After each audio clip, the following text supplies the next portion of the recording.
Hello everyone, ये Indian penal code की video है। इसके अंदर हम 15 जून से लेकर अब तक के जितने भी इसमें इंडियन पीनल कोड में नोट्स बने हैं उन सबको रिवाइज करेंगे। तो चलिए शुरू करते हैं। ठीक है, ये एक मैन है। अब इसके लिए सबसे इंपॉर्टेंट क्या चीज़ है? इसके लिए सबसे इंपॉर्टेंट चीज़ है सिक्योरिटी। सिक्योरिटी किस चीज़ की? इसकी लाइफ की, इसकी लिबर्टी की, इसकी प्रॉपर्टी की। तो अब ये जो मैन है ये जाता है स्टेट के पास। ये स्टेट के पास जाता है, स्टेट को बोलता है कि मेरे से तुम कुछ भी ले लो पर मेरी तुम लाइफ, लिबर्टी और प्रॉपर्टी को बचाओ, इसको पालन करो। स्टेट कहती है ठीक है बचा लेंगे, कोई दिक्कत नहीं है। तो स्टेट क्या करती है? लॉ बनाती है। लॉ जो है लॉ बनाती है। अब इसको बोलते हैं कि तू इसका पालन कर, फॉलो कर इसको। ठीक है, तो स्टेट आपकी लाइफ, लिबर्टी, प्रॉपर्टी को बचा रही है। बदले में आपसे क्या ले रही है कि जो उसने लॉ बनाए हैं उस लाइफ, लिबर्टी, प्रॉपर्टी को बचाने के लिए आप उसको फॉलो करो। तो ये जो लेन देन का जो सीन बन गया इसको हम कहेंगे क्विड प्रो को। ठीक है, state is making the laws for the protection and in return requires the man to obey them. That's a quid pro quo. अब स्टेट क्या है? सोवरेन एक स्टेट है ऑस्ट्रिन के अकॉर्डिंग। सोवरेन कुछ भी हो सकता है, कोई भी सुप्रीम अथॉरिटी हो सकती है। ऑटोक्रेट्स, किंग हो सकता है, डेमोक्रेट्स हो सकते हैं, कम्युनिस्ट हो सकते हैं, सोशलिस्ट हो सकते हैं, कोई भी स्टेट हो सकता है। ठीक है, अब आगे बात करते हैं। तो स्टेट हमारी जो लाइफ, लिबर्टी और प्रॉपर्टी बचाएगी कि कैसे? तो स्टेट जो है वो एक इंस्ट्रूमेंट बनाएगी जिसका नाम होगा पीनल कोड। इस पीनल कोड के अगर आप कंटेंट्स देखोगे तो इसके अंदर लिस्ट ऑफ एक्ट्स होंगे। कुछ कई सारे एक्ट्स और कई सारे ओमिशंस होंगे। ठीक है, कि एक्ट्स मतलब अगर आपने ये करा तो आपको ये सजा मिलेगी, अगर आपने ये नहीं करा, ये ओमिशन करा इस चीज का, तो ये सजा मिलेगी। तो जो एक्ट्स और ओमिशंस लिखे होंगे इस कंटेंट में और उनकी निर्धारित पनिशमेंट मिली होगी कि अगर आपने ये वाला एक्ट करा तो ये पनिशमेंट, ये वाला ओमिशन करा तो ये पनिशमेंट, ये वाला एक्ट करा तो ये पनिशमेंट, ये वाला ओमिशन करा तो ये पनिशमेंट, ऐसे लिखा होगा। तो यही चीज होती है एक्ट्स, ओमिशन प्लस पनिशमेंट, ये बनते हैं ऑफेंसेस। तो हम कह सकते हैं कि पीनल कोड के अंदर लिस्ट होती है, लिस्ट ऑफ ऑफेंसेस। ऑफेंसेस क्या है? ऑफेंसेस वो है, वो एक्ट्स या वो ओमिशंस जो कि प्रोहिबिट करे हैं स्टेट के द्वारा और उसके ऊपर स्टेट्स ने स्पेसिफाई कर रखी है स्पेसिफिक पनिशमेंट्स कि इन प्रोहिबिटेड एक्ट्स के लिए ये और ये पनिशमेंट होगी। ठीक है, तो ऑफेंस की डेफिनेशन देखते हैं। तो सेक्शन 2N जो है सीआरपीसी का, वो ऑफेंस की डेफिनेशन को बताता है। तीन चीज याद कर लो, section 2N CrPC, general clauses act और section 40 of Indian penal code. ये तीनों चीजें ऑफेंस को बताती है। ठीक है, ऑफेंस बेसिकली क्या है कि कोई एक्ट या ओमिशन है वो प्रोहिबिट कर दिया लॉ के द्वारा और उसी के ऊपर लॉ ने पनिशमेंट डिसाइड कर दी, तो ऑफेंस बनेगा। दोनों चीजों का होना जरूरी है क्योंकि यहाँ पे एंड है। ठीक है, प्रोहिबिट भी होना चाहिए और पनिशेबल भी होना चाहिए। इंडियन पीनल कोड में देखेंगे, सेक्शन 2N में देखेंगे सीआरपीसी में, तो ऑफेंस क्या है? कोई इलीगल एक्ट है, कोई ऐसा एक्ट है जिसपे सिविल एक्शन लिया जा सके और ऐसा एक्ट है जो प्रोहिबिट करा हो, पनिशेबल करा हो लॉ के द्वारा। तो कई सारे मीनिंग्स हैं अलग अलग तरीके से ऑफेंस को बता रखा है, लेकिन हम जनरल मीनिंग देखें तो जो एक्ट, जो ओमिशन प्रोहिबिटेड है और पनिशेबल भी है लॉ के द्वारा, वो ऑफेंस होगा। तो एक बात आप याद रख लो कि सारे ऑफेंस क्राइम होते हैं लेकिन सारे क्राइम ऑफेंस नहीं होते। देखो मैं आपको बताता हूं क्या है। क्राइम वर्सेस मोरालिटी में देखते हैं कि तो सोसाइटी का पहला हैंडल था रिलीजन। ठीक है, सोसाइटी पहली बार जो गवर्न हुई थी रिलीजन से हुई थी, मतलब सारे लोग अपनी अपनी लड़ाइयां लड़ रहे थे, रिलीजन जो है उनको एक करता था। ठीक है, रिलीजन का जो बेस था वो था मोरालिटी। अब मोरालिटी मान लो ये बहुत बड़ा सर्कल जो है मोरालिटी है। मोरालिटी जीनस है, इसका छोटा पार्ट हो गया क्राइम। क्राइम हो गया, क्राइम का छोटा पार्ट वो एक्ट्स, वो ओमिशंस जो स्टेट ने प्रोहिबिट कर दिए हैं, उसको पनिश कर दिए हैं, वो हो गया ऑफेंस। ठीक है, समझ आ गया? तो मोरालिटी जीनस, क्राइम स्पीसी और ऑफेंस सब स्पीसी। ठीक है, अब ये देखो, तो इसलिए हम ये कह सकते हैं कि क्राइम जो है वो एक्सट्रैक्ट करा गया मोरालिटी के द्वारा। अब कुछ कुछ क्राइम ऐसे भी हैं जो स्टेट में प्रोहिबिट नहीं करे। ठीक है, तो वो हो गया एडल्ट्री वगैरह। अब एडल्ट्री प्रोहिबिट नहीं कर रखा तो एडल्ट्री पनिशमेंट नहीं है, तो एडल्ट्री ऑफेंस नहीं माना जाएगा, लेकिन क्राइम तो है। ठीक है, तो अब आगे देखते हैं। अब जैसे ऑफेंस है, ऑफेंस तो मैन मेड क्रिएशन है। ऑफेंस क्या है? एक मैन मेड क्रिएशन है। ठीक है, मर्डर हुआ है। ठीक है, तो अब ये जो ऑफेंस है इसको सॉवरेन अथॉरिटी ने इस पर पनिशमेंट लगा दी, इसको प्रोहिबिट कर दिया, इसलिए ऑफेंस है। तो क्राइम और ऑफेंस में एक छोटा सा फर्क है। कुछ क्राइम्स जो है वो स्टेट ने प्रोहिबिट नहीं करे हैं, वो पनिशेबल नहीं है। अगर जो क्राइम पनिशेबल हो, प्रोहिबिटेड करा हो, वही चीज ऑफेंस होगी। ठीक है, दोस crime which was recognized by the state and it was prohibited and it was punished for a time being in force, then they are known as offense. ठीक है, अब आगे बढ़ते हैं। अगर हम ऑफेंस के इंग्रेडिएंट्स देखते हैं तो जेरोम हॉल ने, जो इंग्लिश जूरिस्ट है, उन्होंने कई सारे इंग्रेडिएंट्स बताए हैं। पहला तो एक इन्फ्रिंजमेंट होना चाहिए सोशल इंटरेस्ट में हमारे। ठीक है, अब एक ये सोशल इंटरेस्ट था, थोड़ा सा इन्फ्रिंजमेंट डाल दिया। अब वो इन्फ्रिंजमेंट जो है, हमारा सोशल इंटरेस्ट चल रहा था, हमारा ये सोसाइटी चल रही थी, इसके अंदर भंग डाल दिया किसी ने, इन्फ्रिंजमेंट कर दिया इसके सोशल इंटरेस्ट को। अब वो इंटरेस्ट जो इन्फ्रिंजमेंट हुआ है वो प्रोहिबिटेड लॉ के द्वारा, और वो इंटेंशनल था, वो रेकलेस था, और उसके अंदर जो आपका जो इंटरेस्ट था वो आपका इंटरेस्ट क्रिमिनल इंटरेस्ट था। आपके क्रिमिनल इंटरेस्ट ने समाज के सोशल इंटरेस्ट को इन्फ्रिंज कर दिया, और ये इन्फ्रिंजमेंट जो है वो प्रोहिबिटेड है लॉ के द्वारा, वो इंटेंशनल थी और वो रेकलेस थी। ये ऑफेंस हो गया। ठीक है। अब ये जो है ये वाला पॉइंट और ये वाला point, some infringement and there must be a criminal interest, इन दोनों को मिलाकर बनता है act plus criminal interest is equals to actus reus plus mens rea. Criminal interest आपका मेंजरिया हो गया, एक्ट हो गया आपका एक्टस रियस। इसके बारे में अभी हम पढ़ेंगे अच्छे से, ठीक है। सो पांचों पॉइंट आ गया, there must be a legally prescribe punishment for it. अब आपके क्रिमिनल इंटरेस्ट ने तो सोशल इंटरेस्ट इन्फ्रिंज कर दिया, अब आपके क्रिमिनल इंटरेस्ट पे पनिशेबल पनिशमेंट आएगी। पनिशमेंट जो होगी वो प्रिस्क्राइब पनिशमेंट होगी और उसी प्रोपोर्शनेट के ऊपर होगी, ठीक है। सो एक्टस रियस नेसी मेन सिट्री एक एग्जांपल है, बेसिस है हमारे क्रिमिनल लॉ का, यानी कि act without guilty mind is a no offence. जब तक आपका क्रिमिनल इंटरेस्ट नहीं है किसी भी एक्ट में, तब तक आपका जो है वो आपका एक्ट ऑफेंस नहीं माना जाएगा। आपका क्रिमिनल इंटरेस्ट भी होना जरूरी है, आपका एक्ट भी होना जरूरी है, एक्ट या ओमिशन होना जरूरी है, ठीक है। That's a golden maxim. अब बात करते हैं हमारे आईपीसी के हिस्ट्री की। देखो हिस्ट्री की बात करते हैं, ये एक सोसाइटी है, या आप विक्टिम हो, ये ऑफेंडर है, इसने आपके साथ कोई भी रॉन्ग करा, चाहे सिविल रॉन्ग करा चाहे क्रिमिनल रॉन्ग करा, ये आपको रेमेडी जब मिलेगी, जब आपको रेमेडी मिलेगी तो सिर्फ आपको कंपनसेशन मिलेगी और कुछ नहीं मिलेगा। हर एक चीज का आंसर है कंपनसेशन। पोलो कहते हैं ये कंपनसेशन जो है इसको हम बोट कहते थे पहले, बोट। तो हर चीज का एक रेमेडी थी, वो था बोट, ठीक है। अब कंपनसेशन दो तरीके से दी जा सकती थी, या तो पैसे देकर या फिर खून खराबा। अगर आपको खून खराबा मतलब आपको पैसे नहीं चाहिए, आपका डैमेजेस जो है उसका जो आपका भरपाई है वो पैसों से नहीं हो पा रही, तो आप भी खून खराबा करोगे। अगर आपके साथ यहाँ पे किसी ने ऑफेंस करा है तो आप भी उसके साथ ऑफेंस करोगे। मर्डर हुआ तो मर्डर करोगे, रेप हुआ तो रेप करोगे, ठीक है। तो ऐसा बुरा हाल था, इसको हम डार्क एज कहते हैं। अब बाद में पता लगा कि कंपनसेशन जो है वो एक एडिक्वेट रिलीफ नहीं है, ठीक है। बोट जो है हर चीज का एक एडुकेट रिलीफ नहीं है। तो किंग ने क्या करा, किंग को बाद में पता लगा कि ऐसे भी कई ऑफेंसेस हैं जिसमें जो बोट एडुकेट रिलीफ नहीं हो रहा, तो उन्होंने सेग्रीगेशन कर दिया। तो अब जो ऑफेंसेस हो गए वो दो हो गए, एक हो गया बोट ऑफेंसेस और एक हो गया बोटलेस ऑफेंसेस, ठीक है। जैसे किंग की प्रॉपर्टी के साथ अपने कुछ पब्लिक डिस्ट्रक्शन करी है, वायलेंस करा है, मर्डर करा है, जो बहुत सीरियस ऑफेंसेस होते हैं वो बोटलेस ऑफेंसेस हो गए। और जो छोटे ऑफेंसेस थे जैसे सिविल वगैरह के कुछ हो गए या फिर और जिसमें कंपनसेशन मिल सकती है वो बोट ऑफेंसेस हो गए। बाद में पता लगा कि यार ये जो रिलीफ है, मतलब ये जो कंपनसेशन, जो सिर्फ कंपनसेशन एडुकेट रिलीफ नहीं है हमारे यहाँ, और ऐसे चीजों की वजह से हमारी सोसाइटी पे एक डीप साइकी इफेक्ट पड़ रहा है पब्लिक पे, ठीक है। तो फिर क्या हुआ कि धीरे धीरे ये बात 8th सेंचुरी से लेकर आप आगे आ जाओ 11th सेंचुरी में, तो 11th सेंचुरी तक हो गया सेग्रीगेशन बोट और बोटलेस ऑफेंसेस में। फिर बाद में बोट ऑफेंसेस बन गए सिविल रॉन्ग्स और बोटलेस ऑफेंसेस बन गए क्रिमिनल रॉन्ग्स, ठीक है। तो ऐसे इन्वेंशन हुआ लॉ ऑफ क्राइम का। अब देखो लॉ ऑफ रॉन्ग्स था, कंपेंसेशन एडुकेट रिलीफ नहीं थी, बाद में से पहले कंपेंसेशन दी जाती थी, बाद में पता लगा कि एडुकेट रिलीफ नहीं है, फिर कंसेप्ट ऑफ पनिशमेंट आया, उसके बाद बाइफर्केशन करा गया लॉ ऑफ रॉन्ग्स को, लॉ ऑफ रॉन्ग्स में कंपेंसेशन दी गई और लॉ ऑफ क्राइम्स में पनिशमेंट दी गई।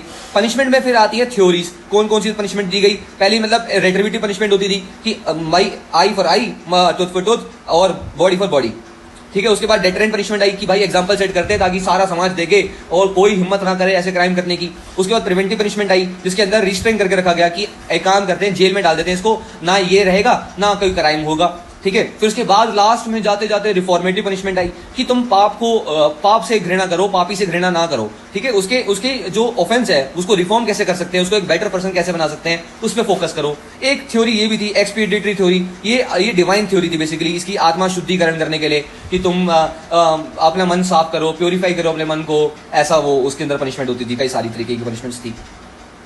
एट प्रेजेंट जो है हम सारी थ्योरीज को फॉलो करते हैं, इसको तो बेसिक ना करते हो लेकिन ये चारों को तो करते हैं, कहीं ना कहीं हमारे यहाँ पे चारों चीजें यूज होती हैं, ठीक है।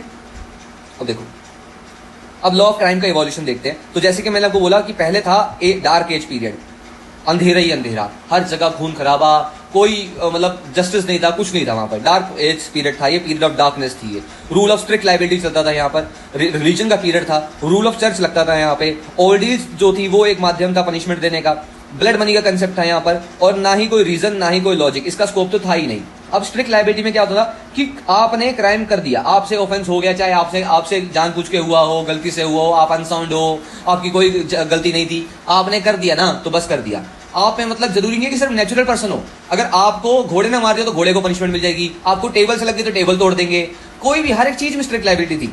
एनिमल्स में भी थी, इनएनिमेट ऑब्जेक्ट्स में थी, पेड़ आप पे गिर गया तो पेड़ काट के रख देंगे, पेड़ की टहनी गिर गई तो पेड़ ने हमको मारा जी, पेड़ को मारो, ऐसा स्ट्रिक्ट लाइबिलिटी वाला सीन था। बहुत सारी चीजें थी यहाँ पर, ठीक है। उसके बाद आती है रोशनी की किरण। रोशनी की किरण है period of renaissance, the period of light. इसके अंदर रीजन डेवलप हुई, रीजन लोगी कि यार क्या वजह थी इसके पीछे ऑफेंस करने की, क्या क्यों इसने ऑफेंस करा, क्या बैकग्राउंड रहा होगा इसका, the concept of why came, why and what was the reason of doing, ये कंसेप्ट आया यहाँ पर डेवलप हुआ। मेंसरिया का कंसेप्ट भी पीरियड ऑफ रेनेसेंस में आता है, ठीक है। फिर उसके बाद जो है माइंड का कंसेप्ट बन गया, माइंड का कंसेप्ट इन्वॉल्व हुआ। माइंड के बाद जब हम पढ़ेंगे वॉलंटरली ये सेक्शन पढ़ेंगे, सेक्शन 39, तब हम देखेंगे कि माइंड के अंदर क्या क्या चीजें आती हैं। माइंड जो है, माइंड को 3 तरीके से बांट दिया, एक इंटेंशन, एक नॉलेज और एक रीजन टू बिलीव, ठीक है। अब इसके बारे में अभी आप होल्ड रखो, इसको हम थोड़ा सा आगे बढ़ेंगे। फिर आता है हिस्ट्री ऑफ आईपीसी, आगे थोड़ा सा और पढ़ते हैं। देखो अब मॉडर्न टाइम्स में आ गया कि आईपीसी कैसे इन्वॉल्व हुई। आईपीसी देखो एक सब्सटेंटिव लॉ है। आईपीसी का प्रेम्बल कहता है कि it is expedient to provide a general penal code for India. अब इसका पर्पस क्या था, ये जर्नल है, ये जर्नल ऐसा लॉ बनाएंगे जो सब पे एप्लीकेबल हो, चाहे इंडियन हो चाहे फॉरनर हो, ठीक है। और अब आईपीसी एक ऐसा इकलौता लॉ है जो नया लॉ बनाता है, ठीक है। इसका मेन पर्पस था कि एक नया लॉ बनाया जाए, क्योंकि पहले कोई यूनिफॉर्म पीनल लॉ नहीं था हमारे यहाँ पे, यूनिफॉर्म पीनल लॉ नहीं था। पीनल लॉ तो होगा लेकिन यूनिफॉर्म पीनल लॉ नहीं था कोई भी, ठीक है। हमारे पास क्या क्या लॉस थे, हिंदू लॉ था, मुस्लिम लॉ था, और ब्रिटिशर्स जहां रह रहे थे प्रेसिडेंसी टाउन्स में, वहां पे कॉमन लॉ था, ठीक है। तो ये तीनों को मिलाकर लास्ट में एक यूनिफॉर्म पीनल लॉ की निर्माण करा गया और फिर आईपीसी का जन्म हुआ, ठीक है। एक ये देखना कि आईपीसी का प्रेम्बल इकलौता प्रेम्बल है जो नया लॉ की बात करता है, बाकी सारे कॉन्सोलिडेट, डिफाइन, अमेंड, इन सब की बात करते हैं, ठीक है।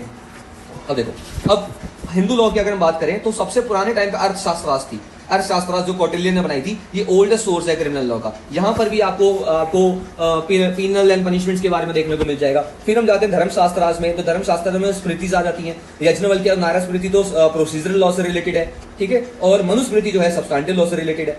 अब मनुस्मृति के अंदर 18 हेड्स है, एक हेड जो है उसके अंदर क्रिमिनल लॉ के बारे में बताता है, ठीक है। तो इसके बारे में आगे बढ़ते हैं, एक सेकंड।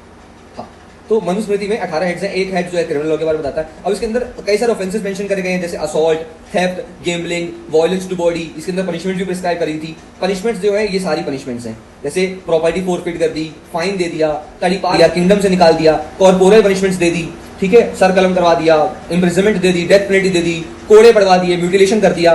कंपनसेशन का कंसेप्ट भी था यहाँ पे। एक पनिशमेंट और थी रिब्यूक करना, रिब्यूक मतलब डांट फटकार लगा देना। ये रिब्यूक जो है सीआरपीसी में हमें देखने को मिलती है एडमोनिशन के अंदर। सेक्शन 360 सीआरपीसी एडमोनिशन को बताता है, और ये इकलौती पनिशमेंट है ये जो सीआरपीसी में है लेकिन आईपीसी में नहीं है, ठीक है।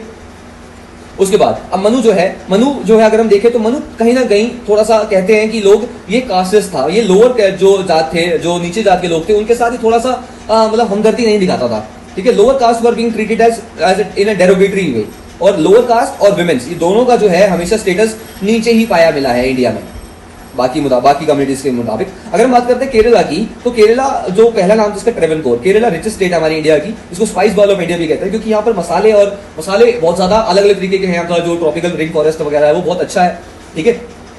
और यहाँ के लॉरेट्स लिटरेट्स भी यहाँ पे लिटरेसी रेट भी काफी अच्छा है यहाँ पे। अब ट्रेवनकोर इकलौता स्टेट था जो सबसे पहले अपना स्टेट पीनल कोड बनाता है। स्टेट पीनल कोड इन्होंने बनाया सबसे पहले, लेकिन यहाँ पर भी कुछ ऐसी चीजें थी जो ऐसे लॉस थे जो डेरोगेटरी थे लोअर कास्ट में। जैसे एडल्ट्री अगर हम देखें, एडल्ट्री अगर किसी लोअर कास्ट ने अपर कास्ट की लड़की के साथ कर दी तो सीधा डेथ पेनल्टी लगती थी, तो ये थोड़ा सा डेरोगेटरी था लोअर कास्ट के प्रति, ठीक है। तो lower caste were always single and penal code gave more punishments to them. So और वैसे भी सारे लोग मनु को फॉलो करते थे, तो ज्यादातर जो पीनल लॉस थे वो लोअर कास्ट के अगेंस्ट 22 थे। फिर आया वॉरेन हेस्टिंग का लॉ। वॉरेन हेस्टिंग जो है 1775 में आए। इन्होंने क्या करा, एक कोशिश करी एक कॉमन हिंदू कोड बनाने की, कॉमन हिंदू पीनल कोड, ठीक है। पहला इकलौता ट्राई करा था यूनिफॉर्मिटी लाने की पीनल कोड में वॉरेन हेस्टिंग ने। इन्होंने क्या करा, बनारस से जितने भी ब्राह्मण से सबको बुला लिया, ठीक है, ब्राह्मण बुला लिया, और उसके बाद इन्होंने कोशिश करी एक यूनिफॉर्म कॉमन हिंदू कोड बनाने की, और उसका नाम रखा गया जेंटू कोड, ठीक है। They made a Gentoo code but not brought into action, ये इसको एक्शन में ला नहीं पाए वो लोग। इसके बाद क्या होता है, मुगल्स आ जाते हैं। मुगल्स में जब आए तब शरीयत का जो रूल है वो एस्टैब्लिश होता है। अब जो शरीयत जो है वो एक पीनल कोड नहीं है, वो एक कोड ऑफ कंडक्ट है, ठीक है। शरीयत कहते हैं कि शरीयत is the most progressive laws of the world in the इस्लाम। अब शरीयत जो है इसके अंदर क्या क्या चीजें मिलेंगी आपको, इसके अंदर प्रीचिंग्स मिलेगी अल्लाह की जो कुरान में मेंशन्ड है, सुन्ना जो प्रॉफिट मोहम्मद कह के गए हैं, इजमास जो है मौलवीज और प्रीस्ट वगैरह का है, कियास जो है जज मेड लॉज हैं, जो जज की जो मुस्लिम्स में जो ऑब्जर्वेशंस हैं वो सारी कियास के अंदर है। तो शरीयत एक काफी अच्छा प्रोग्रेसिव कोड बन सकता था। अगर मुस्लिम्स का राज था तो मोहम्मदन लॉ ही चल रहा था पहले, आईपीसी से पहले मोहम्मदन लॉ ज्यादा वर्ल्ड वाइड था, क्योंकि पूरा कंट्री पे मोहम्मदन लॉ ही तो चल रहा था, रूल कर रहा था, ठीक है। उसके बाद फिर कहीं ना कहीं हिंदू लॉ भी था, मोहम्मदन लॉ भी था, फिर कॉमन लॉ भी था, ये हमने देख ही लिया है। अब आगे देखो, शरीयत की बात करते हैं। तो शरीयत जो है पूरा एक कोड ऑफ कंडक्ट है, इसके अंदर कुछ पार्ट जो है लॉ का है और कुछ पार्ट जो है पीनल लॉ से डिस्कस करता है। अब देखो, इस्लाम में अगर हम पीनल लॉस की बात करते हैं तो इस्लाम में जो पूरा पीनल लॉ है ना, वो हमारा बेस्ड है पनिशमेंट्स पे, ठीक है। Entire penal law in Islam is written as per the punishment Islam. Punishments तो मतलब काफी तरीके से प्रिस्क्राइब करके पूरा पीनल लॉ बनाया है। अगर हम बात करते हैं देखो कीसास की, तो कीसास का मतलब होता है रिटेलिएट करना। जैसे हमारे यहाँ पे रेट्रीब्यूटिव पनिशमेंट है ना, आई फॉर आई, तो कीसास के ऊपर जितने भी पीनल लॉज में ऑफेंसेस है वो सारे डाल दिए। उसके बाद हद आता है। हद में क्या है कि जहाँ पे होली कुरान में पनिशमेंट्स प्रिस्क्राइब कर रखी हो कि अडल्ट्री करी तो ये होगा, होमोसेक्सुअलिटी करी तो वो होगा, ऐसे अल्लाह को बोलेगा कि तुम ये करो इसके साथ, तुम वो करो उसके साथ, वो सारा कुछ लिखा हुआ है हद में। फिर आता है ताजीर। ताजीर जो होते हैं, जैसे काजी लोग हो गए, मौलवी हो गए, जज हो गए, उनकी डिस्क्रिप्शन है कि as per the situation, as per the circumstances वो क्या पनिशमेंट डिस्क्राइब करते हैं इस ऑफेंस के लिए। तो ये पूरा इस्लाम में जो पीनल लॉ है ऐसे पनिशमेंट्स पे बना रखा है। अब बात करते हैं हमारे कल्पेबल होमोसाइड की या और चीजों की। तो कल्पेबल होमोसाइड का जो एस्पेक्ट है वो भी शरीयत से लिया गया है, और डेथ बाय नेग्लिजेंस का जो एस्पेक्ट है वो भी शरीयत से लिया गया है। देखो अब चीजें यहाँ पर बताता हूँ थोड़ा सा। एक होता है कत्ले अमद। कत्ले अमद का मतलब होता है बिल्कुल ही मर्डर करना है किसी का।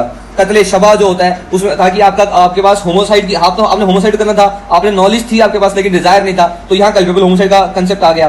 कत्ले शबा में कल्पेबल होमोसाइड आ गया, कत्ले अमद में मर्डर आ गया, कत्ले खता में एक्सीडेंटल डेथ आ गई, ठीक है। और चौथा डेथ बाय नेग्लिजेंस का कंसेप्ट तो था ही यहाँ पे, ठीक है। और जो लॉर्ड मैक्यूले ने जो माइंड का ब्रेकअप करा था ना, इंटेंशन, नॉलेज और रीजन टू बिलीव में, ये कंसेप्ट भी आपको इस्लामिक लॉ में कहीं ना कहीं मिल जाएगा, ठीक है। तो मुस्लिम लॉ कंप्लीट होता है। अब बात करते हैं ब्रिटिशर्स के बारे में। तो ब्रिटिशर जब आए तो कलकत्ता, बॉम्बे और मद्रास में प्रेसिडेंसी टाउन्स में रह रहे थे वो। तो यहाँ पर क्या चल रहा था, यहाँ पे कॉमन लॉ ऑफ इंग्लैंड चल रहा था। फिर ईस्ट इंडिया कंपनी जब रूल में आई तो उन्होंने रेगुलेटिंग एक्ट 1773 लाया। रेगुलेटिंग एक्ट 1773 इतना इंपॉर्टेंट इसलिए है क्योंकि यहां से हमारा डिस्ट्रिक्ट कोड का कंसेप्ट आता है। डिस्ट्रिक्ट कोड में फौजदारी कोड क्रिमिनल्स के लिए था और दीवानी कोड सिविल के लिए था, ठीक है। ये क्वेश्चन आ सकता है आपके पास कि फौजदारी कोड का कंसेप्ट कहां से आया गया था, तो रेगुलेटिंग एक्ट 1773 से आया था, ठीक है। और फौजदारी कोड कौन से कोड्स थे, क्रिमिनल कोड्स थे। दीवानी कोड्स कौन से थे, सिविल कोड्स थे। फिर उसके बाद पहली बार सुप्रीम कोर्ट का निर्माण होता है। सुप्रीम कोर्ट का निर्माण 1774 में पिट्स इंडिया एक्ट आया था। पिट्स इंडिया एक्ट से भी हुआ था। इसमें दीवानी राइट्स ले ली थी ब्रिटिशर्स ने। और फिर निजामत सदर अदालत ये निर्माण हुई थी, ये कलकत्ता में शुरू हुई थी। अब देखो, ठीक है, समझ आ गया आपको। निजामत सदर अदालत 26 मार्च 1774 को शुरू हुई थी और 1774 में ही पिट्स इंडिया एक्ट आया था। पिट्स एक्ट, PITTX एक्ट। और सुप्रीम कोर्ट जो है, supreme court of judicature, supreme court of judicature जो है कलकत्ता में स्टैब्लिश हो गया था 1774 में ही, 26 मार्च 1774 को। उसके बाद क्या हुआ, दो और सुप्रीम कोर्ट की जरूरत पड़ी कि भाई अब बंगाल में, बंगाल प्रेसिडेंसी के लिए तो सुप्रीम कोर्ट बन गया है, तो मद्रास और उसके लिए भी बना दो, बॉम्बे के लिए। तो 1800 में मद्रास के लिए बना, 1823 में बॉम्बे के लिए बना। फिर ये जो है, ये तीनों, ये और ये तीनों जो है 1861 तक कंटिन्यू होते रहे। फिर हाई कोर्ट एक्ट पास हो गया 1861 में क्वीन के चार्टर से, ठीक है। जो भी ऐसे जब क्वीन आदेश देती है तो वो एक डॉक्यूमेंट से देती है, उसे चार्टर कहते हैं, इंस्ट्रूमेंट होता है चार्टर, उससे एक्ट बनाया गया, ठीक है। तो 1861 से लेकर 1935 तक कोई भी सुप्रीम कोर्ट नहीं चला। 1935 में गवर्नमेंट ऑफ इंडिया एक्ट आया था, गवर्नमेंट ऑफ इंडिया एक्ट 1935। उसके बाद 1861 में हाई कोर्ट एक्ट बन गए। हाई कोर्ट एक्ट जब बने तो जितने भी सुप्रीम कोर्ट थे वो सब हाई कोर्ट में बदल गए। High Court at Bengal, High Court at Madras and High Court at Bombay, ठीक है। तो अब उसके बाद क्या हुआ, 1935 में पहली बार फेडरल कोड बनाया गया, दोबारा से निर्माण करा गया एक फेडरल कोड का दिल्ली के अंदर, और फिर उसको कॉन्स्टिट्यूशन ने सुप्रीम कोर्ट में बदल दिया। Federal code was converted into the supreme court. तो supreme court what done was, जो अब ये जो था, ये उस टाइम पे जो सुप्रीम कोर्ट होते थे, ये सारे सुप्रीम कोर्ट होते थे, इसका काम कौन करता था, ये सारा प्रिवी काउंसिल करते थे। इंग्लैंड में बैठे बैठे सारे यहाँ से जजमेंट दे रहे हैं, सारी चीजें दे रहे हैं। तो सुप्रीम कोर्ट का जो भी फंक्शनरीज का जो भी काम था वो प्रिवी काउंसिल करता था उस टाइम पर। फिर आता है 1793 का टाइम, लॉर्ड कॉर्नवालिस का टाइम। लॉर्ड कॉर्नवालिस ने डिस्ट्रिक्ट कोर्ट को पूरा प्रॉपर फंक्शन बना दिया उसका। जिला कोर्ट का निर्माण जो है लॉर्ड कॉर्नवालिस ने करा था। प्रॉपर डिस्ट्रिक्ट कोर्ट बनाए गए, इसके अंदर यूरोपियन जजेस भी डाले गए, हिंदू लॉ, मुस्लिम लॉ पे भी इसके अंदर कई सारे केसेस होते थे और मतलब इनको मान्यता दी गई थी, एक्सपर्ट्स भी आते थे इसके अंदर। तो एक प्रॉपर फंक्शन बनाया था जिला कोर्ट का लॉर्ड कॉर्नवालिस ने। तो ये क्वेश्चन आ सकता है आपको 1793 के अंदर। फिर उसके बाद इसने 4 एपिलेट कोड भी बनाए। अब 4 एपिलेट कोड का निर्माण भी लॉर्ड कॉर्नवालिस ने करा था। कहां पर हुए थे, कलकत्ता में, ढाका में, मुर्शिदाबाद में और पटना में। ये 1935 एक्ट जो है गवर्नमेंट ऑफ इंडिया एक्ट उस टाइम तक चले थे, ठीक है। 1793 से लेकर 1935 एक्ट तक चले थे, 4 एपिलेट कोड बने हुए थे। उसके बाद अब आईपीसी जो है उसको देखो, फिर आया चार्टर एक्ट 1833। चार्टर एक्ट 1833 को 20 साल तक रिन्यू करना चाहता है, तो 1853 में अगला एक्ट आया था। 1833 में जब ये एक्ट आया तो पहला लॉ कमीशन ऑफ इंडिया बन गया 1834 के अंदर। इसको हेड कर रहे थे Thomas Babington Macaulay, Lord Macaulay. Lord Macaulay को आप ड्यूटी दी गई थी, पहला टास्क इनको दिया गया था कि ये पहला कॉमन पीनल कोड बनाया जाए इंडिया का। तो लॉर्ड मैक्यूले ने इतना अच्छा आईपीसी बनाया, 1837 में इन्होंने खत्म कर दिया आईपीसी बनाकर, पर उसको ऑपरेट नहीं कर पा रहे थे। फिर 1857 में ग्रेट इंडियन रिवोल्ट आ गया। फिर मुगल रूल जो है अब एंड हो चुका था, क्योंकि बहादुर शाह जफर जो 2 थे वो लास्ट मुगल एम्पायर थे, उनको रंगून भेज दिया था। अब ब्रिटिशर्स का राज चलने वाला था यहाँ पर। तो 1858 में गवर्नमेंट ऑफ इंडिया एक्ट आया 1858, जिसमें ब्रिटिश राज जो है इंडिया में आ गया। ईस्ट इंडिया कंपनी को डिसॉल्व कर दिया गया। ईस्ट इंडिया कंपनी अपने रास्ते हो गई। अब ब्रिटिशर्स जो है प्रॉपर तरीके से इंडिया पर राज कर रहे थे। तो उन्होंने अपने को दिखाने के लिए कि हम जो है principle of justice, equity and good conscience को फॉलो करते हैं, हम आपके बारे में भी सोचेंगे, हम लॉज लेकर आएंगे। तो सबसे पहले वो लॉ लेकर आए 1857 के बाद 6 अक्टूबर 1860 को IPC, Indian penal Code. Governor general ने 6 अक्टूबर 1860 को जो है असेंट दे दिया। पर पीपल जो लोग थे वहां के, उनको काफी टाइम चाहिए था अडॉप्ट करने के लिए, क्योंकि अंडरस्टैंड करने के लिए, क्योंकि नया कंसेप्ट है, नया लॉ है, तो दिमाग में अभी अच्छे से आएगा नहीं, तो काफी टाइम लगा। तो फिर इन्फोर्समेंट को डिफर कर दिया गया 1 मई 1861 तक। उसके बाद अगर हम क्रिमिनलिटी के प्रिंसिपल्स देखते हैं तो कई सारे प्रिंसिपल्स आते हैं, ठीक है। लेकिन अगर एक लास्ट प्रिंसिपल देखें तो वो है accused is presumed to be innocent unless proven guilty beyond the reasonable doubt. इनको वर्ड्स को याद कर लेना, बताऊंगा क्यों, ठीक है। प्रिज्यूम टू बी इनोसेंट को अगर हम देखें तो ये जो प्रिंसिपल है ये एंशिएंट और रोमन लॉ में भी था। एंशिएंट रोमन लॉ में भी इनोसेंट मानते थे एक्यूज को। लेकिन एक और चीज थी, क्या होता था कि यहाँ पर एक प्रिंसिपल था, let 100 accuse go free rather than 1 innocent suffer. ये प्रिजम्पशन ऑफ इनोसेंट थी वहां पर। लेकिन बर्डन ऑफ प्रूफ भी एक्यूज पर था कि वो अपनी इनोसेंस प्रूव करे। Burden of proof was on the accused himself that he had to prove his innocence. फिर आई एक landmark judgement, Woolmington versus Director of Public Prosecution 1935 England. बहुत ज्यादा लैंडमार्क थी ये जजमेंट। इसने ये पाथ ब्रेकिंग जजमेंट है, क्योंकि ये जो पॉइंट था burden of proof was on the accused, इसको कन्वर्ट कर दिया, बोल दिया burden of proof is always on the prosecution, always on the prosecution and it never shifts, ठीक है। अब अगर प्रोसिक्यूशन अफर्म करता है कि एक्यूज ने क्राइम करा है, तो ये प्रोसिक्यूशन पे ही बर्डन ऑफ प्रूफ है कि प्रूफ करे एक्यूज ने क्राइम करा है। Onus of proving accused guilty is always on prosecution, right from the beginning and right to the end. This was decided in the Woolmington versus Director of Public Prosecution 1935 England, ठीक है। अब देखो, अब ये जो मैंने बोला ना कि अगर प्रोसिक्यूशन अफर्म करता है कि उसने एक्यूज ने क्राइम करा है, तो बर्डन ऑफ प्रूफ भी इस पर होगा। इसका एक बेसिक जूरिस्प्रूडेंस है, ठीक है। बेसिक प्रिंसिपल ऑफ जूरिस्प्रूडेंस ये है कि जो कोर्ट में जा रहा है वो करेगा प्रूफ करेगा पॉइंट। प्रोसिक्यूशन एक्यूज को कोर्ट में धकेल रहा है ना, तो प्रोसिक्यूशन प्रूफ करेगा कि एक्यूज ने कोई क्राइम करा है, ठीक है। अब तो भाई क्वेश्चन आ गया आपके पास कि बर्डन ऑफ प्रूफ जो है एक्यूज को गिल्ट, मतलब burden of proving the accuse guilty is always on prosecution, it never shifts, discuss it with case laws and critically examine. तो आप क्या बोलोगे? आप बोलोगे कि the age old maxim let the 100 accuse go free rather than 1 innocent suffer is the basis of criminal jurisprudence. We all know that this aspect was laid down in the ancient criminal jurisprudence. However, accused has to prove his innocence, which was against the age-old principle. कि भाई ancient और Roman law ये accept कर रहे हैं jurisprudence के principal को, but उसके अगेंस्ट भी जा रहे हैं। ये भी बोल रहे हैं कि हम तो मानते हैं कि accused innocent है, बट साथ ये भी बोल रहे हैं कि accused ही उस पर burden of proof आएगा, accused ही अपना innocent proof करे, ठीक है। Realizing this, a landmark judgment Woolmington came in which it was said that burden of proving the accused is always on prosecution and it never shifts. अब standard of proof के बारे में बात करते हैं, तो स्टैंडर्ड ऑफ प्रूफ क्या होगा हमारे यहाँ? Reasonable doubt, beyond reasonable doubt, ठीक है। ये सारी चीजें जो वुलमिंगटन केस की प्रिंसिपल्स की जो बातें हैं वो आपको 3 केसेस में देखने को मिल जाएगी। पहला SL Goswami versus state of MP 1972 Supreme Court, दूसरा Ravinder Dev versus state of Odisha, तीसरा बताता हूं, तीसरा है आपका HP Himachal Pradesh administration versus Om Prakash, ठीक है। ये 3 केसेस तो आप याद ही कर लो, ये बहुत जरूरी है कि बताओ वुलमिंगटन के जो प्रिंसिपल्स हैं वो इंडिया में किस केसेस में आए। तो पहला बता देना आपकी HP administration versus Om Prakash में आए, SL Goswami versus state of MP में आए, और तीसरा Ravinder Dev versus state of Odisha में आ गए, ठीक है। ये लिख दिया आपने। अब ये जो वुलमिंगटन केस में बात बोली गई थी, वुलमिंगटन में बोला गया था कि burden never shifts from the prosecution, लेकिन हमारे यहाँ पर क्या हो, तो अगर हम एक्सेप्शंस की बात करते हैं ना, तो सबसे पहले आ गया 113B। 113B क्या है? डाउरी डेथ है, ठीक है, यहां पर एक्सेप्शन माना गया है। उसके बाद क्या है? 11A हमारा आता है प्रिजम्पशन टू सर्टेन ऑफेंसेस।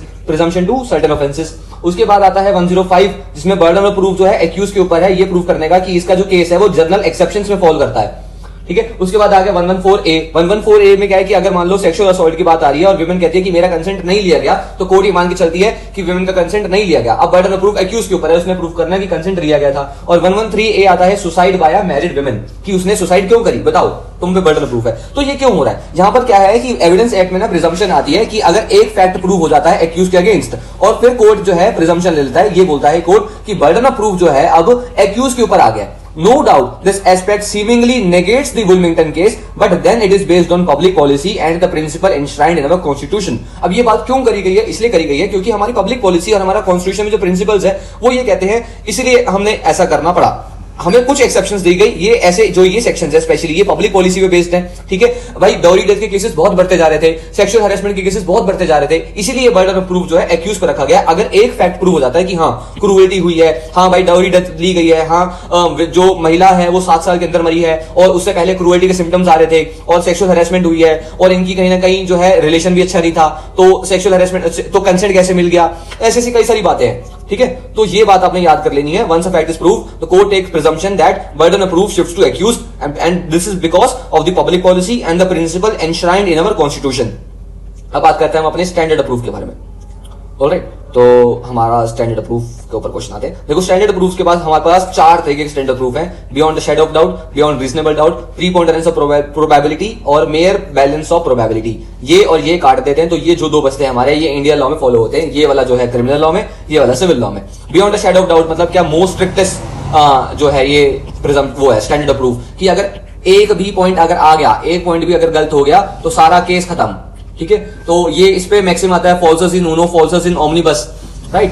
तो not even a single doubt should be there. Beyond reasonable doubt में क्या है कि कुछ चुनिंदा डाउट छोटे मोटे रह जाते हैं, लेकिन एविडेंस इतने सफिशिएंट है कि कन्विक्शन हो सकती है, ठीक है। ये क्रिमिनल लॉ में है। प्रीपोंडेरेंस ऑफ प्रोबेबिलिटी सिविल लॉ के अंदर है कि अगर प्लेंटिफ और डिफेंडेंट में, प्लेंटिफ 51% डाउट क्लियर करवा देता है, 51% एविडेंसेस अपने यहां ले आता है और 49% एविडेंसेस डिफेंडेंट के यहां है, तो प्लेंटिफ की बात सुन लेंगे हम, प्रोबेबिलिटी ज्यादा है उसकी, ठीक है। और मेयर प्रोबेबिलिटी तो बहुत ही बेकार है, बहुत ही लीनियंट है कि 10% प्रोबेबिलिटी भी आ गई कि प्लेंटिफ कुछ कह रहा है तो इसको मान लेंगे हम। तो ये बहुत लीनियंट है, ये बहुत स्ट्रिक्ट है, दोनों ही फॉलो नहीं हो सकते, दोनों ही इंपॉसिबल है फॉलो करना और दोनों ही बेकार है फॉलो करना, तो इसलिए हम इन दोनों को फॉलो करते हैं बस, ठीक है। अब बियॉन्ड रीजनेबल डाउट का मतलब क्या है, ये बात आप याद कर लो, doubt of a reasonably prudent man. Reasonably prudent man का डालना बहुत जरूरी है। एक रीजनेबली प्रूडेंट मैन क्या सोचता है कि क्या अगर हम उसको ये एविडेंस दे दें तो क्या बोलेगा कि ये चीज ये बड़ा है या ये अच्छा है। अगर वो ये ज्यादा है और ये छोटा है, उनसे पूछेंगे बता बड़ा कौन सा, तो ऑब्वियसली ये बोलेगा ना। तो ये रीजनेबली प्रूडेंट मैन की सोच से रीजनेबल होना चाहिए।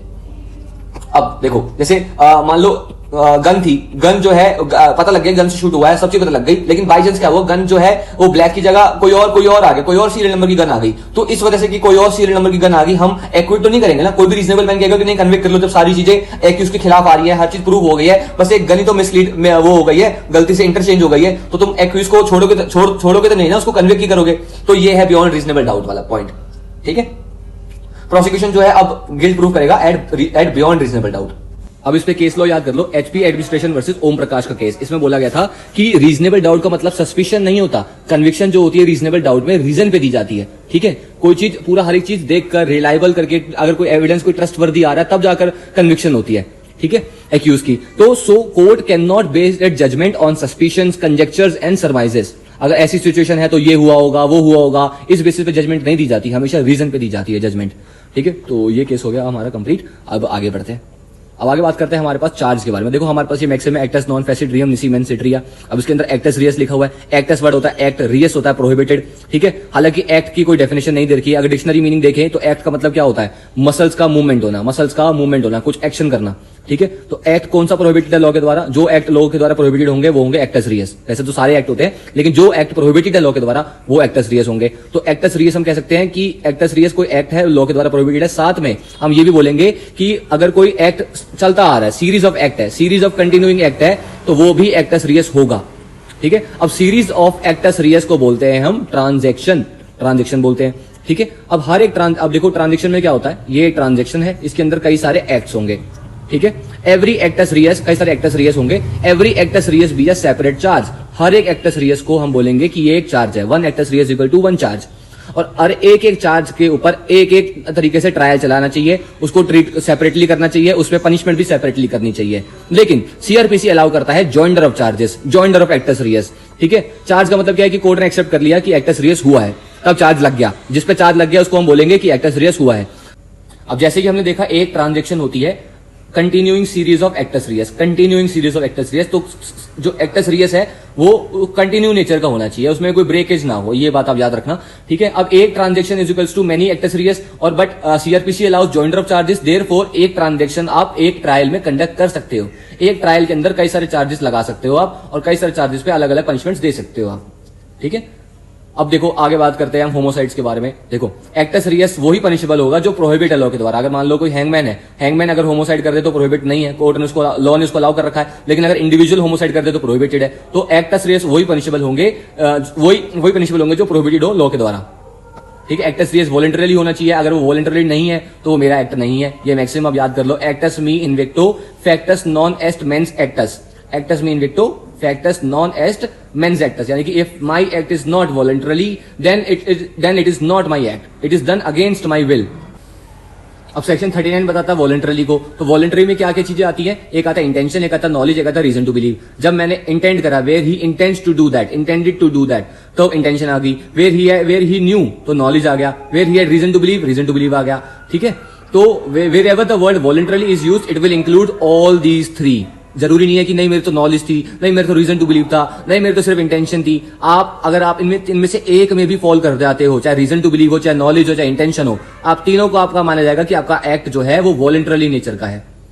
ठीक है, ये बात देखो। अब बात करते हैं रीजन टू बिलीव के बारे में। रीजन टू बिलीव में क्या होता है, आपको एक सर्टेन प्रोबेबिलिटी होती है कि आप जो एक्ट करने वाले हो उसका एक अंजाम जो होगा एक ऑफेंस हो सकता है। जैसे कि आप आधी रात को रोलेक्स घड़ी लेकर आए हो, ठीक है, आप बोल रहे हो कि 4 लाख की घड़ी है, आप में से 10,000 में, 20,000 में, 1 लाख में ले लो ज्यादा से ज्यादा।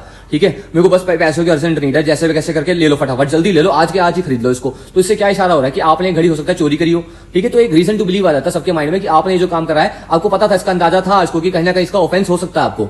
ठीक है, तो ये रीजन टू बिलीव है। अब नॉलेज में देखते हैं, तो नॉलेज में जो प्रोबेबिलिटी होती है वो हाई प्रोबेबिलिटी होती है कि आपको पक्का पता है कि आप ये जो काम करने वाले हो ना, इसके कॉन्सिक्वेंसेस के रेपरकशंस बहुत ज्यादा बुरे हो सकते हैं, इससे बंदा मर सकता है। आप अगर चाकू मार रहे हो उसको और खून निकलेगा तो खून निकलने से मर भी सकता है वो बंदा। तो इसलिए आपको नॉलेज है इस कॉन्सिक्वेंसेस की कि आप जो है ओपन फायर कर रहे हो। अगर ओपन फायर कर रहे हो क्राउड में तो जरूर किसी ना किसी को लगेगी। आप अगर गाड़ी रैश चला रहे हो तो जरूर किसी का एक्सीडेंट होगा। तो इसलिए आपको नॉलेज है कॉन्सिक्वेंसेस की।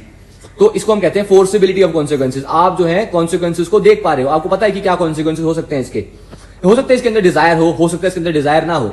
ठीक है, अब जैसे कि हमने एग्जांपल पढ़ा था कि फादर और सन जो होते हैं उनपे छोटी सी झड़क हो जाती है और फादर जो है पेपर नाइफ उठा देता है, उस पर स्टैब कर देते हैं और वो उसके कॉन्सिक्वेंसेस में मर जाता है। अब हालांकि डिजायर ना हो, अब पेपर नाइफ उठाया है, हो सकता है कि कुछ और चीजें भी उठा सकते थे। अब इसके लेकिन कॉन्सिक्वेंसेस पता थे फादर को कि इसे कुछ ना कुछ बुरा होएगा। अब डेथ कॉज हो गई तो भुगतना पड़ेगा। तो यहां पर नॉलेज ऑफ कॉन्सिक्वेंसेस था, इसीलिए जो है फादर जो है लायबल होंगे क्रिमिनली।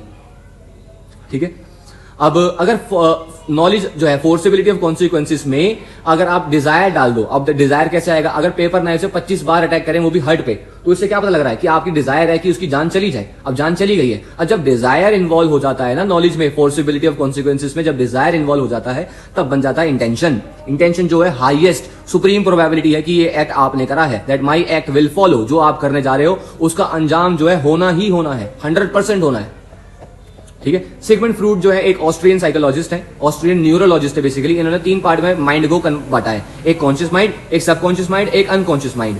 ठीक है, अब देखो अगर नॉलेज का केस है, जो नॉलेज वाला केस है, फोर्सिबिलिटी ऑफ कॉन्सिक्वेंसेज है, आपका कॉन्शियस माइंड को नहीं पता ये बात कि इससे डेथ कॉज हो जाएगी, लेकिन आपके सबकॉन्शियस माइंड में ये बात कहीं ना कहीं घूम रही है कि यार ये जो मैं करने वाला हूं ना इसका अंजाम ऐसा हो सकता है कि हो सकता है इसकी डेथ भी कॉज हो जाएगी। ठीक है, अब सबकॉन्शियस माइंड में जब ये बात घूम रही है ना तो नॉलेज आएगी, फोर्सिबिलिटी ऑफ कॉन्सिक्वेंसेज आएंगे। लेकिन आपका कॉन्शियस माइंड ये नहीं चाहता कि उसकी मौत हो जाए। आपका कॉन्शियस माइंड चाहता है कि उसको ग्रीवियस हर्ट हो जाए, उसको हर्ट हो जाए, उसको चोट लग जाए, बस उसको सबक सिखाने को मिल जाए। लेकिन क्या हो गया अंत में, क्या हो गया कि आपके सबकॉन्शियस माइंड में जो बात चल रही थी वो सच हो गई कि इसकी डेथ कॉज हो गई। ठीक है, अगर डिजायर इन्वॉल्व होता तब आपका कॉन्शियस माइंड भी इन्वॉल्व होता। आप बिल्कुल सोच समझ के ये डिसीजन ले रहे हो तो वहां पर आपकी इंटेंशन दिखती है। ठीक है, तो कॉन्शियस माइंड में डिजायर और नॉलेज आ जाएगी आपको, और सबकॉन्शियस में नो डिजायर ओनली नॉलेज। ठीक है, तो हम अब वॉलंटरी में देखें जो इंटेंशन है हम उसको ग्रेड 1 कहेंगे, नॉलेज को ग्रेड 2 कहेंगे, रीजन टू बिलीव को ग्रेड 3 कहेंगे। ठीक है, अब चाहे आपका इंटेंशन हो, चाहे आपका सिर्फ नॉलेज हो, या सिर्फ आपका रीजन टू बिलीव ही हो, तब भी आपका सारा एक्ट जो है वॉलंटरली ही माना जाएगा। अब देखो भाई, अब जो आगे के जो पॉइंट्स आएंगे ना वो थोड़े से ज्यादा टेक्निकल से हैं, थोड़ा समझना अच्छे से है। अब देखो ए और बी दोनों फ्रेंड्स हैं, ए और बी अच्छे फ्रेंड्स हैं, इनमें थोड़ी सी लड़ाई हो जाती है। ए जो है पुश करता है बी को कि यार तू परे मर यार, अब जब वो पुश करता है तो उसका पैर फिसलता है और वो पत्थर से गिर जाता है और उसके सर जो है पत्थर से बचता है और उसकी मौत हो जाती है। अब ऐसा तो ए ने कभी सोचा ही नहीं था कि भाई मैं धक्का दूंगा तू गिर के मर जाएगा, कभी भी दिमाग में नहीं आई थी ना ये बात। तो अब यहाँ दो एक्ट्स हैं, एक है एक को बी को धक्का देना और दूसरा बी का मरना, ठीक है। अब यहाँ पर जो कॉज ऑफ डेथ है वो वॉलंटरी नहीं है, यहाँ पर ए ने सिर्फ उसको हर्ट करा, उसको पुश करा, ठीक है, उसको मतलब धकेला है कि परे मरे। अब इंटेंशन जो है वो सिर्फ ये थी कि बी को पुश करा जाए, ठीक है, लेकिन बी मर गया। बी कैसे मरा? पत्थर से अटक के मर गया। लेकिन ए ने तो कभी इसको नॉलेज थी नहीं, उसको पता ही नहीं था कि ऐसे कॉन्सिक्वेंसेस ये हो सकते हैं, पुशिंग के कॉन्सिक्वेंसेस डाइंग कब हो सकते हैं, कैसे हो सकते हैं, किसी को नहीं पता था। अगर तुम पहाड़ से धक्का देते, पहाड़ से गिर के मरता था तो हम कह सकते थे कि भाई ये तो वाकई इसको पता था कि ये होएगा ऐसा, है ना। तो A, however, hurt B, but his intention was to push B only. However, B was right. He never thought that B could fell down that stone. Therefore, it is not a murder. It is just a simple hurt. तो इससे मतलब क्या पता लगता है कि offence जो है वो एक डायरेक्ट कॉन्सिक्वेंस होना चाहिए आपके एक्ट का। अगर आपके एक्ट का डायरेक्ट कॉन्सिक्वेंस ये था कि बी की डेथ होनी थी, तब आप लायबल हो गए मर्डर के लिए। अब जब डायरेक्ट कॉन्सिक्वेंस नहीं है तो आपका ऑफेंस नहीं होगा वो वाला, ठीक है। तो एक्ट जो होना चाहिए वो नेचुरल होना चाहिए, एक्ट जो होना चाहिए डायरेक्ट होना चाहिए, या फिर एक्ट जो है इमीडिएट होना चाहिए। Then only I can connect A with an offence. The death of B was not the direct consequence of A's act and not also immediate reflection of A's intention. A की intention थी कि B को धक्का दें और B मर जाए। अगर ऐसा होता कि उसकी इमीडिएट इंटेंशन साफ दिख जाती कि एक ए जानता था ये बात को कि धक्का देने से पीछे जो है वो खाई में गिर जाएगा और मर जाएगा, तब हम कह सकते थे कि ए ने मर्डर का ऑफेंस करा है, ओके। अब अगर हम देखें ए ने हर्ट करा है तो उसका डायरेक्ट कॉन्सिक्वेंस क्या है कि ए जो है गिर गया।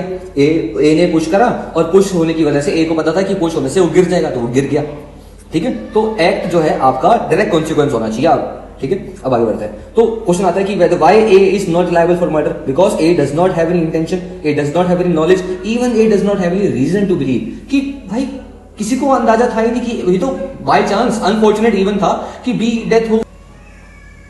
अब बात करते हैं हम अपना थ्योरी ऑफ कॉजेशन के बारे में। देखो थ्योरी ऑफ कॉजेशन जो है ना वो दो थ्योरी से मिली हुई है, एक थ्योरी इंटरवीनिंग कॉज की और एक जो है हमारा criminal law causation. Criminal law causation plus theory of intervening cause, ये दोनों मिलाकर बनते हैं theory of causation. Theory of causation. अब देखो थ्योरी ऑफ इंटरवीनिंग कॉज किसने दिया? एचएल हार्ट ने दिया और ऑनरे ने दिया। ये दोनों क्रिमिनल जूरिस्ट थे, इन्होंने एक पेपर लिखा था causation in law, causation in law.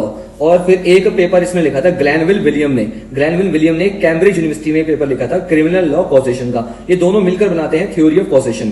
They both together became the theory of causation. अब दिस थ्योरी जो है ये तभी अप्लाई होती है जब आपके एक्ट में एक से ज्यादा कॉजेस हो, दो कॉजेस तो हो एटलीस्ट। अब देखो आपको एग्जांपल बताता हूं, इसमें क्या होगा कि हम जो दो कॉजेस है हमारे पास, एक कॉज ये है एक कॉज ये है, अगर ये मेजर कॉज है और ये माइनर कॉज है तो हम मेजर कॉज को देखेंगे, जो उसमें जो ऑफेंस आ रहा होगा उसी के लिए उसको लायबल ठहराएंगे एक्यूज को। अब देखो एग्जांपल देखो, ये देखो ए ने शूट करा बी को उसकी चेस्ट पे, लंग्स जो है पंचर्ड हो गए।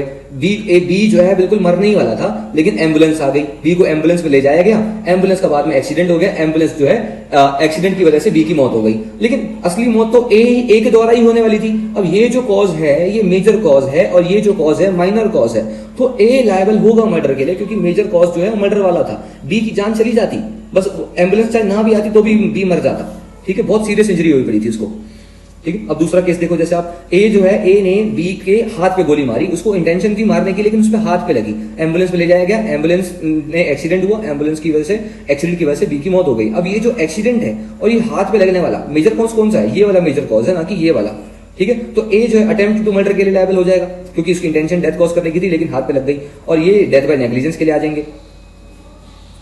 अब आपको एक पूरा एग्जांपल समझाता हूं, देखो, ठीक है।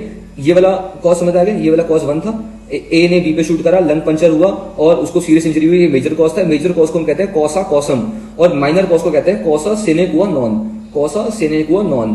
तो माइनर कॉज छोटा है, मेजर कॉज बड़ा रहता है, जो मेजर कॉज में है वही लायबिलिटी आएगी। देखो यहाँ पर क्या कहता है theory of causation, it means when there are more than one causes and we have to now see which is that cause which has actually resulted in the offence, तो we will always look over the major cause. अब दूसरा case देख लो, यहाँ पर क्या है, attempt to murder के लिए लायबल है ना वो 307 में, और ये डेथ टू नेग्लिजेंस के लिए लायबल होंगे। तीसरा केस बताता हूँ आपको, ए ने शूट करा बी के एब्डोमेन में, बी जो है रिकवर हो गया हॉस्पिटल में जाकर, 3 महीने में रिकवर हो गया वो। 3 महीने के बाद देखा कि जब वो वाउंड था जो है वो खुल गया और सेप्टिक हो गया और बी जो है मर गया। अब ये जो सेप्टिक हुआ है ये ए के एक्ट की वजह से ही हुआ है ना, अब चाहे कितने दिनों बाद भी हो, लेकिन ए के एक्ट की वजह से तो हुआ ये, तो इसमें भी ए लायबल होगा मर्डर के लिए। मेजर कॉज अभी भी ये है, माइनर कॉज ये है, ठीक है। A will be liable for the murder, not for attempt for murder, ठीक है। तो चाहे एक दिन में आया हो रिजल्ट, 2 दिन में आया हो, एक हफ्ते में आया हो, ए के एक्ट की वजह से ही आया है ये। तो इसलिए ये थोड़ा सा जो है ये कॉम्प्लेक्स एग्जांपल है, बट आप फिर भी याद रखना कि जो वाउंड है, ये वाउंड किसका कॉन्सिक्वेंस है, इसके एक्ट का कॉन्सिक्वेंस है, इसके एक्ट का डायरेक्ट कॉन्सिक्वेंस है ये अगर ना मारता, इसको ना घाव होता, अगर इसको घाव ना होता और ना सेप्टिक होती तो ना मरता ही, ठीक है। तो देखो अब बात करते हैं थ्योरी ऑफ ऑर्डिनरी हजार्ड के बारे में। ऑर्डिनरी हजार्ड जो है वो एक्यूज का एक डिफेंस की तरह काम करता है। वो बोलता है कि भाई ये मेरी वजह से नहीं मरा, ये तो एक ऑर्डिनरी हजार्ड हो गया, एक मिस हैपनिंग हो गई, उस वजह से मरा ये। अब देखो एग्जांपल में बताता हूँ, देखो ये एक हॉस्पिटल है, ठीक है, आपने ए नाम के बंदे को गोली मार दी। अब ए नाम का बंदा जो है हॉस्पिटल में जाता है, एडमिट करता है। अब डॉक्टर्स जो है वो उसका इलाज तो करते हैं, लेकिन कोविड पेशेंट के साथ करते हैं क्योंकि कोविड से भरा हुआ है हॉस्पिटल। तो क्या होता है कि आप जो ए नाम का बंदा है वो गोली लगने से नहीं बल्कि कोविड की वजह से मर जाता है। अब कोविड की वजह से मरा है ना, कोविड तो सबको ही हो रहा है, ऑर्डिनरी हजार्ड है ये हर किसी के साथ हो रहा है, अकेले आपके साथ नहीं हो रहा, और ना ही गोली लगने की वजह से कोरोना हुआ है। तो गोली लगने की वजह से वो जिंदा था, लेकिन मरा वो किसकी वजह से, वो कोरोना की वजह से मरा। अब कोरोना की वजह से जब मरा है तो वो डिफेंस बन जाता है ऑर्डिनरी हजार्ड का, इसलिए ए की लायबिलिटी सिर्फ अटेम्प्ट टू मर्डर है, सेक्शन 307 तक है, 302 नहीं है। अब एग्जांपल दूसरा देख लेते हैं। अब बी नाम का बंदा जो है हॉस्पिटल में जाता है, बी नाम के बंदे जो है उसको गोली लगी होती है, लेकिन गोली लगने की वजह से काफी खून बह गया होता है। अब इस हॉस्पिटल में कोई XYZ नाम का कोई वायरस है, लेकिन कई लोग नहीं मर रहे, बहुत कुछ चुनिंदा ही लोग इससे मर रहे हैं। अभी इतना बड़ा वायरस नहीं है, ऑर्डिनरी हजार्ड नहीं है ये, ठीक है। तो अब ये ऐसा वायरस है कि इससे एक बढ़िया एक नॉर्मल बंदे की जान नहीं जा सकती, लेकिन खून ज्यादा चला गया है गन फायर की वजह से, तो अब बी नाम का बंदा जो है बहुत वीक हो गया है, जिसकी वजह से इसको वो वायरस हो जाता है और उसकी वजह से वो मर जाता है। अब ये वायरस क्यों हुआ, खून लॉस होने की वजह से। खून लॉस क्यों हुआ, ए के गोली मारने की वजह से। तो इसीलिए ये ऑर्डिनरी हजार्ड नहीं है और ए की लायबिलिटी जो है मर्डर की है, ठीक है। आपको समझ आ गया, ऑर्डिनरी हजार्ड बेसिकली एक्यूज का एक डिफेंस होता है कि वो बोलेगा कि यार ये मेरी वजह से नहीं मरा, ये एक मिस हैपनिंग की वजह से मरा है, जो ऑर्डिनरी एक हजार्ड हो रहा है, जो बहुत लोगों को अफेक्ट कर रहा है, इसको भी अफेक्ट हो गया, इसकी ये भी इसकी चपेट में आ गए, उसकी वजह से मरा है, मेरी वजह से नहीं मरा ये, ठीक है। ज्यादातर ऑर्डिनरी हजार्ड में आप अटेम्प्ट में ही आओगे आप, और नॉन ऑर्डिनरी हजार्ड में आप एक्ट में आओगे। यहाँ पे आपका एक्ट होगा डायरेक्ट कॉन्सिक्वेंस, यहाँ पर आप अटेम्प्ट करने की कोशिश करोगे, लेकिन असली डेथ किसकी वजह से होगी, ऑर्डिनरी हजार्ड की वजह से।